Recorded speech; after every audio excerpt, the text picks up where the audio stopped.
କାଉ ବିଲେଇ ବୀଣା କୁକୁର ମୂଷା ଶ୍ରୁ ଶୃଗାଳ ରୁ ହେବ ନେଉଳ ଢୋଲ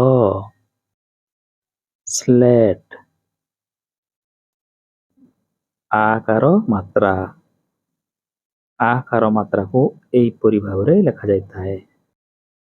ଚରେ ଆକାର ଚା ଟରେ ଆକାର ଟା ଣରେ ଆକାର ହଣା ଧରେ ଆକାର ଧା ଫରେ ଆକାର ଫା ଇୟରେ ଆକାର ୟା ଲରେ ଆକାର ଲା। ଧରାଯାଉ ଆମେ ଲେଖିବା କ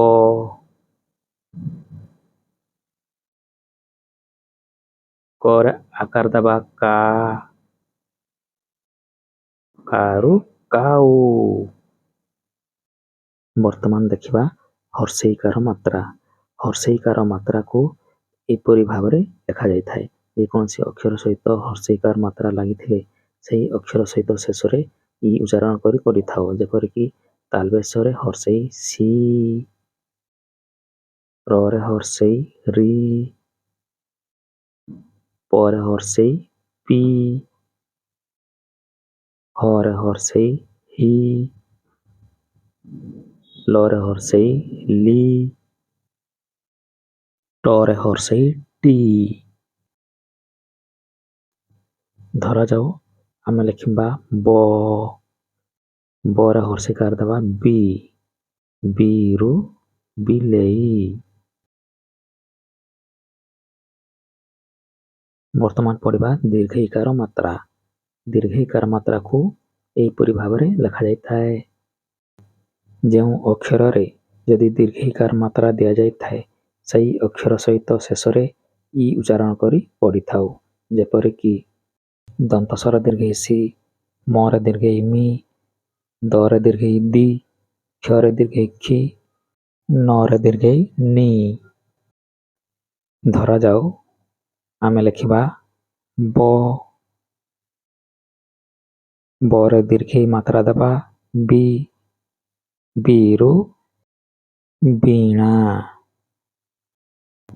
ବର୍ତ୍ତମାନ ଦେଖିବା ହର୍ଷଉକାର ମାତ୍ରା। ହର୍ଷଉକାର ମାତ୍ରାକୁ ଏହିପରି ଭାବରେ ଲେଖାଯାଇଥାଏ। ଯେକୌଣସି ଅକ୍ଷର ତଳେ ହର୍ଷଉକାର ମାତ୍ରା ଥିଲେ ସେହି ଅକ୍ଷର ସହିତ ଉ ଉଚ୍ଚାରଣ କରି ପଢ଼ିଥାଉ। ଯେପରିକି ମନେକର କ ଲେଖିବା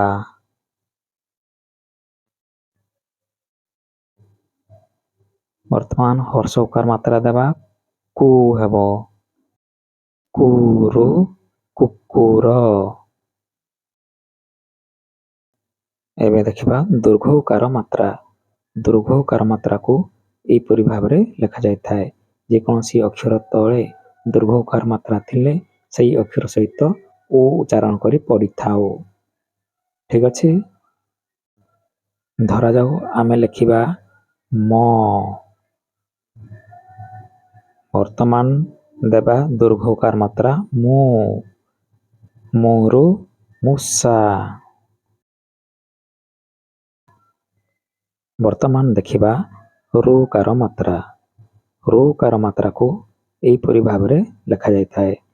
ଯେକୌଣସି ଅକ୍ଷର ତଳେ ଯଦି ଏହି ରୁକାର ମାତ୍ରାଟିଏ ଥାଏ ସେହି ଅକ୍ଷର ସହିତ ଶେଷରେ ରୁ ଉଚ୍ଚାରଣ କରି ପଢ଼ିଥାଉ। ଯେପରିକି ଧରାଯାଉ ଆମେ ଲେଖିବା ତାଲବେଶ। ତାଲବେଶରେ ରୁକାର ମାତ୍ରା ଦେବା ଶ୍ରୁ ରୁ ଶୃଗାଳ। ବର୍ତ୍ତମାନ ଦେଖିବା ଏକାର ମାତ୍ରା। ଏକାର ମାତ୍ରାକୁ ଏହିପରି ଭାବରେ ଲେଖାଯାଇଥାଏ। ଯେକୌଣସି ଅକ୍ଷର ପୂର୍ବରୁ ଯଦି ଏହି ମାତ୍ରାଟିଏ ଥାଏ ସେହି ଅକ୍ଷର ସହିତ ଶେଷରେ ଏ ଉଚ୍ଚାରଣ କରି ପଢ଼ିଥାଉ। ଠିକ ଅଛି। ଯେପରିକି ମନେକର ଆମେ ଲେଖିବା ନେ ରୁ ହେବ ନେଉଳ। ଠିକ ସେହିପରି ବର୍ତ୍ତମାନ ଦେଖିବା ଐକାର ମାତ୍ରା। ଐକାର ମାତ୍ରାକୁ ଏହିପରି ଭାବରେ ଲେଖାଯାଇଥାଏ। ଯେକୌଣସି ଅକ୍ଷରରେ ଯଦି ଏହି ଐକାର ମାତ୍ରା ଥାଏ, ସେହି ଅକ୍ଷର ସହିତ ଶେଷରେ ଐ ଉଚ୍ଚାରଣ କରି ପଢ଼ିଥାଉ। ଯେପରିକି ଧରାଯାଉ ଆମେ ଲେଖିବା ତାଲବେଶରେ ଆମେ ଯଦି ଐକାର ମାତ୍ରା ଦେବା, ଏହାକୁ ପଢ଼ିବା କ'ଣ? ଶଇରୁ ଶୈଶବ। ବର୍ତ୍ତମାନ ଦେଖିବା ଓକାର ମାତ୍ରା। ଓକାର ମାତ୍ରାକୁ ଏହିପରି ଭାବରେ ଲେଖାଯାଇଥାଏ। ଯଦି ଯେକୌଣସି ଅକ୍ଷରରେ ଯଦି ଓକାର ମାତ୍ରା ଥାଏ, ସେହି ଅକ୍ଷର ସହିତ ଆମେ ଶେଷରେ ଓ ଉଚ୍ଚାରଣ କରି ପଢ଼ିଥାଉ। ଯେପରିକି ଧରାଯାଉ ଆମେ ଲେଖିବା ଢରେ ଓକାର ମାତ୍ରା ଦେବା, କ'ଣ ହେବ? ଢରେ ଓକାର ଢୋ। ଢୋରୁ ହେବ ଢୋଲ। ବର୍ତ୍ତମାନ ଦେଖିବା ଔକାର ମାତ୍ରା। ଔକାର ମାତ୍ରାକୁ ଏହିପରି ଭାବରେ ଲେଖାଯାଇଥାଏ। ଯଦି ଯେକୌଣସି ଅକ୍ଷରରେ ଔକାର ମାତ୍ରା ଥାଏ, ସେହି ଅକ୍ଷର ସହିତ ଶେଷରେ ଆମେ ଔ ଉଚ୍ଚାରଣ କରି ପଢ଼ିଥାଉ। ଯେପରିକି ଧରାଯାଉ ଆମେ ଲେଖିବା ଳରେ ଔକାର ଦେବା, କ'ଣ ହେବ? ଳରେ ଔକାର ଲୌ। ଲୌରୁ ହେବ ଲୌକି। ବର୍ତ୍ତମାନ ଦେଖିବା ର ଫଳା। ର ଫଳାକୁ ଏହିପରି ଭାବରେ ଲେଖାଯାଇଥାଏ। ଯଦି ଯେକୌଣସି ଅକ୍ଷରର ତଳେ ଏହି ର ଫଳା ଲାଗିଥାଏ, ତେବେ ସେହି ଅକ୍ଷର ସହିତ ଶେଷରେ ଆମେ ର ଉଚ୍ଚାରଣ କରି ପଢ଼ିଥାଉ। ଯେପରିକି ଧରାଯାଉ ଆମେ ଲେଖିବା କ'ଣ? ଫରେ ର ଫଳା ଦେବା, କ'ଣ ହେବ? ଫରେ ର ଫଳା ଫ୍ର। ଫ୍ରରୁ ହେବ ଫ୍ରକ୍। ଠିକ୍ ସେହିପରି ଏବେ ଦେଖିବା ଓ ଫଳା। ଓ ଫଳାକୁ ଏହିପରି ଭାବରେ ଲେଖାଯାଇଥାଏ। ଯଦି ଯେକୌଣସି ଅକ୍ଷରର ତଳେ ଏହି ଓ ଫଳାଟି ଲାଗିଥାଏ, ସେହି ଅକ୍ଷର ସହିତ ଆମେ ଶେଷରେ ଓ ଉଚ୍ଚାରଣ କରି ପଢ଼ିଥାଉ। ଯେପରିକି ଧରାଯାଉ ଆମେ ଲେଖିବା ଜରେ ଓ ଫଳା ଦେବା, କ'ଣ ହେବ? ଜ୍ୱ। ଜ୍ୱରୁ ହେବ ଜ୍ୱର। ବର୍ତ୍ତମାନ ଦେଖିବା ମ ଫଳା। ମ ଫଳାକୁ ସାଧାରଣତଃ ଏହିପରି ଭାବରେ ଲେଖାଯାଇଥାଏ। ଯଦି ଯେକୌଣସି ଅକ୍ଷର ତଳେ ଏହିପରି ମ ଫଳା ଲାଗିଥାଏ, ସେହି ଅକ୍ଷର ସହିତ ଶେଷରେ ସ୍ମ କରି ପଢ଼ି ନେବା। ଠିକ୍ ଅଛି। ଧରାଯାଉ ଆମେ ଲେଖିବା ତାଲବେଶରେ ମ ଫଳା ଦେବା, କ'ଣ ହେବ? ସ୍ମ। ଠିକ୍ ଅଛି ନା? ସ୍ମରୁ ହେବ ଶ୍ମଶାନ।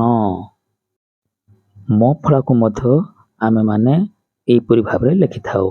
ଯଦି ଯେକୌଣସି ଅକ୍ଷର ତଳେ ଏପରି ମଧ୍ୟ ଲାଗିଥାଏ, ଆମେ ସେହି ଅକ୍ଷର ସହିତ ସ୍ମ ଉଚ୍ଚାରଣ କରି ପଢ଼ିବା। ଧରାଯାଉ ଆମେ ଲେଖିବା ଆ, ତାପରେ ମରେ ମ ଫଳା ଦେବା, ଆକାର ଦେବା, କ'ଣ ହେବ? ତ୍ମା। ଆତ୍ମା। ଏଇଟା ହେଉଛି ମଣିଷର ଆତ୍ମା। ଠିକ୍ ସେହିପରି ଏବେ ଦେଖିବା ଲ ଫଳା। ଲ ଫଳାକୁ ସାଧାରଣତଃ ଏହିପରି ଭାବରେ ଲେଖାଯାଇଥାଏ। ଯଦି ଯେକୌଣସି ଅକ୍ଷର ତଳେ ଏହି ଲ ଫଳା ଲାଗିଥାଏ, ସେହି ଅକ୍ଷର ସହିତ ଆମେ ଶେଷରେ ଲ ଉଚ୍ଚାରଣ କରି ପଢ଼ି ନେବା। ଠିକ୍ ଅଛି ପିଲେ। ଧରାଯାଉ ଆମେ ଲେଖିବା ଦନ୍ତସ୍ୱର ଏକାର ଦେବା ଏବଂ ଲ ଫଳାଟିଏ ଦେବା, କ'ଣ ହେବ? ସ୍ଲେ। ସ୍ଲେରୁ ସ୍ଲେଟ୍। ଏବେ ଦେଖିବା ରେଫକାର ମାତ୍ରା। ରେଫକାର ମାତ୍ରାକୁ ଏହିପରି ଭାବରେ ଦିଆଯାଇଥାଏ। ଯଦି ଯେକୌଣସି ଅକ୍ଷରର ଉପରେ ଏପରି ଥାଏ, ତେବେ ଆମେ ସେହି ଅକ୍ଷର ସହିତ ଏହିପରି ଭାବରେ ଉଚ୍ଚାରଣ କରିଥାଉ। ଧରାଯାଉ ଲେଖିବା ଚର୍ମ। ବର୍ତ୍ତମାନ ଦେଖିବା ୟ ଫଳା। ୟ ଫଳାକୁ ଏହିପରି ଭାବରେ ଲେଖାଯାଇଥାଏ। ଯଦି ଯେକୌଣସି ଅକ୍ଷରର ପାଖରେ ୟ ଫଳା ଲାଗିଥାଏ, ତେବେ ସେହି ଅକ୍ଷର ସହିତ ଶେଷରେ ୟ ଉଚ୍ଚାରଣ କରି ପଢ଼ିବା। ଠିକ୍ ଅଛି। ଯେପରିକି ଧରାଯାଉ ତାଲବେଶ ଲେଖିବା, ତାପରେ ଜ ଲେଖିବା, ତାପରେ ୟ ଫଳା ଦେବା, ଆକାରଟିଏ ଦେବା କ'ଣ ହେବ ଶଯ୍ୟା। ଦେଖନ୍ତୁ ଏଇଟା ଏକ ଶଯ୍ୟା।